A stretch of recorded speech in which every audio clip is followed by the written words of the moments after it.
ದೇವರನ್ನ ನೀವು ಯಾವಾಗಲೂ ಈ ರೀತಿಯಾಗಿಯೇ ಬೇಡಿಕೊಳ್ಳಿ. 100% ನೀವು ಅಂದುಕೊಂಡಿದ್ದು ನಡೆಯುತ್ತೆ. ಹೌದು, ದೇವರ ಪೂಜೆಯನ್ನು ಮಾಡುವಾಗ ದೇವರ ಬಳಿ ಏನನ್ನೂ ಬೇಡಿಕೊಳ್ಳದೇ ಇರುವ ಜನರೇ ಇಲ್ಲ. ಯಾಕಂದ್ರೆ ಪ್ರತಿಯೊಬ್ಬರೂ ದೇವರ ಪೂಜೆಯನ್ನು ಮಾಡೋದೇ ಆತನ ಬಳಿ ಏನನ್ನಾದರೂ ಬೇಡಿಕೊಳ್ಳೋದಕ್ಕಾಗಿ. ಏನನ್ನೂ ಬೇಡಿಕೊಳ್ಳಲೇ ಇಲ್ಲವೆಂದು ನೀವು ಅಂದುಕೊಂಡ್ರೂ ಪೂಜೆಯ ಕೊನೆಯಲ್ಲಿ ಸದಾ ಕಾಪಾಡು ದೇವರೇ ಎಂದಾದರೂ ಹೇಳಿಕೊಳ್ತೇವೆ. ಇದು ಬೇಡಿಕೊಳ್ಳುವ ರೂಪವಾಗಿದೆ. ಅದೆಷ್ಟೋ ಬಾರಿ ಯಾರಲ್ಲೂ ಹೇಳಿಕೊಳ್ಳಲು ಸಾಧ್ಯವಾಗದಷ್ಟು ವಿಚಾರವನ್ನ ನಾವು ದೇವರ ಬಳಿ ನಿಂತು ಹೇಳ್ಕೊಳ್ತೇವೆ. ದೇವರು ನಮ್ಮ ಮಾತನ್ನ ಕೇಳಿಸ್ಕೊಳ್ತಾನೆ, ನಮ್ಮ ಬೇಡಿಕೆಯನ್ನ ಈಡೇರಿಸ್ತಾನೆ ಎನ್ನುವ ನಂಬಿಕೆ ಮೇಲೆ. ಹೌದು, ಕೆಲವರ ಮನಸ್ಸಿನಲ್ಲಿ ನಾವು ದೇವರ ಬಳಿ ಎಷ್ಟೇ ಬೇಡ್ಕೊಂಡ್ರೂ ನಮ್ಮ ಬೇಡಿಕೆ ಈಡೇರಲೇ ಇಲ್ಲವೆಂದು ಅನಿಸ್ತದೆ. ನೀವು ದೇವರ ಬಳಿ ಕೇಳ್ಕೊಂಡ ಬೇಡಿಕೆ ಈಡೇರದೇ ಇರಲು ಅದರದ್ದೇ ಆದ ಕಾರಣವಿರುತ್ತೆ. ದೇವರು ನಿಮ್ಮ ಬೇಡಿಕೆಯನ್ನ ಈಡೇರಿಸದೇ ಇರಲು ನೀವು ದೇವರನ್ನ ಬೇಡಿಕೊಳ್ಳುವಾಗ ಮಾಡುವ ಕೆಲ ತಪ್ಪುಗಳು ಆಗಿರ್ತದೆ. ಹಾಗಾದ್ರೆ ದೇವರು ನಮ್ಮ ಆಸೆಗಳನ್ನು ಈಡೇರಿಸಲು ಯಾವ ರೀತಿಯಲ್ಲಿ ಬೇಡ್ಕೊಳ್ಬೇಕು ಅಂತ ಇವತ್ತಿನ ವಿಡಿಯೋದಲ್ಲಿ ತಿಳಿಯೋಣ.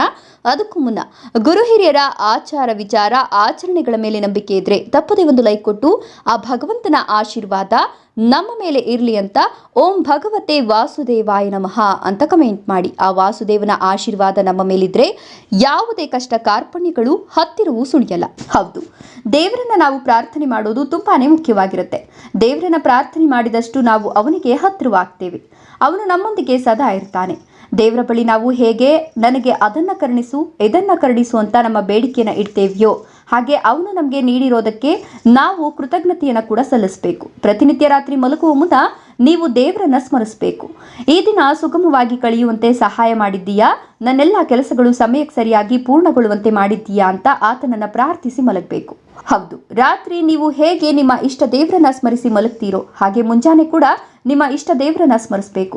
ಮುಂಜಾನೆ ಎದ್ದ ತಕ್ಷಣ ದೇವರನ್ನ ಈ ರೀತಿ ಪ್ರಾರ್ಥಿಸಬೇಕು: ನನ್ನ ಈ ದಿನ ನಿನ್ನ ಕೃಪೆಯಿಂದ ಎಲ್ಲವೂ ಒಳ್ಳೆಯದಾಗಲಿ, ದಿನವಿಡೀ ಯಾವುದೇ ಸಮಸ್ಯೆಗಳು ಬಾರದಂತೆ, ಬಂದರೂ ಎದುರಿಸುವಂತೆ ಶಕ್ತಿಯನ್ನ ನೀಡುವಂತ ಬೇಡಿಕೊಂಡು ದಿನವನ್ನ ಪ್ರಾರಂಭಿಸಬೇಕು.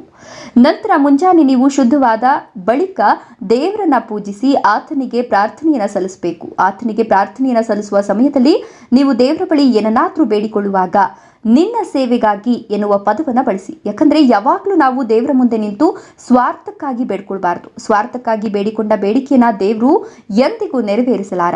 ಹಾಗಾಗಿ ಈ ಒಂದು ಪದವನ್ನು ಬಳಸಿಕೊಂಡು ದೇವರನ್ನ ಪ್ರಾರ್ಥಿಸಬೇಕು. ಉದಾಹರಣೆಗೆ ಹೇಳೋದಾದ್ರೆ, ದೇವರೇ ಇಂದು ನನಗೆ ವ್ಯಾಪಾರ ಚೆನ್ನಾಗಿ ನಡೆದು ಲಾಭವಾಗುವಂತೆ ಮಾಡುವಂತ ಬೇಡ್ಕೊಳ್ಳುವಾಗ, ದೇವರೇ ನಿನ್ನ ಸೇವೆಗಾಗಿ ಇಂದು ನನಗೆ ವ್ಯಾಪಾರ ಚೆನ್ನಾಗಿ ನಡೆದು ಲಾಭವಾಗುವಂತೆ ಮಾಡುವಂತ ಪ್ರಾರ್ಥಿಸಿ. ಈ ರೀತಿಯಾಗಿ ನೀವು ಈ ಪದವನ್ನ ಎಲ್ಲ ಬೇಡಿಕೆಗಳಲ್ಲೂ ಬಳಸಬೇಕು. ಹೌದು, ದೇವರನ್ನ ಬೇಡ್ಕೊಳ್ಳುವಾಗ ನಾವ್ಯಾಕೆ ನಿನ್ನ ಸೇವೆಗಾಗಿ ಪದವನ್ನ ಬಳಸಬೇಕು ಅಂದ್ರೆ ಅದು ನಮ್ಮ ಸ್ವಾರ್ಥವನ್ನ ಬಿಟ್ಟು ದೇವರ ಸೇವೆಯನ್ನು ಮಾಡುವ ಮನೋಭಾವವನ್ನ ಹೊಂದಿರಬೇಕು ಎಂಬುದಾಗಿದೆ. ಈ ರೀತಿಯಾಗಿ ನೀವು ದೇವರನ್ನ ಪ್ರಾರ್ಥಿಸಿದ್ರೆ ದೇವರು ನಿಮ್ಮ ಬೇಡಿಕೆಯನ್ನ ಈಡೇರಿಸ್ತಾನೆ. ಒಮ್ಮೆ ಪ್ರಯತ್ನಿಸಿ ನೋಡಿ, 100% ಇದರ ಪ್ರಯೋಜನ ದೊರೆಯುತ್ತೆ. ಧನ್ಯವಾದಗಳು.